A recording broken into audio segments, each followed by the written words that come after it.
এরা বলতেছে যদি মিটারে না চলে যাত্রীকে জিজ্ঞাসা করে যদি বলে যে মিটারে যাই নাই তাহলে আমাদের 6% জেল। এটা কিভাবে সম্ভব? এই দাবিতে আমরা মনে করি আমরা আজকে যে দাবি সেটা হলো মিটার ব্যবস্থা। নাইলে 6 মাসের জেল। কিসের ভিত্তিতে মামলা?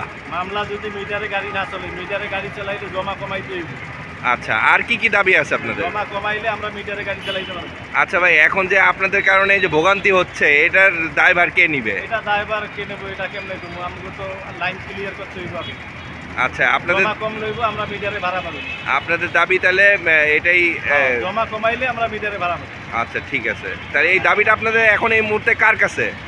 এখন এই মুহূর্তে কিছুদিন আগে আন্দোলন হয়েছে, এটা করবো, মামলা দিব 50,000 টাকার মামলা, না হলে 6 মাস জেল। এইটার কারণে আন্দোলনটা। আচ্ছা, তাহলে আপনারা এখন চাচ্ছেন হলো গিয়ে আপনাদের দাবিটা যেন মেনে নেয় সরকার, মেনে নিলে আমরা আপনারা আবার স্বাভাবিক হয়ে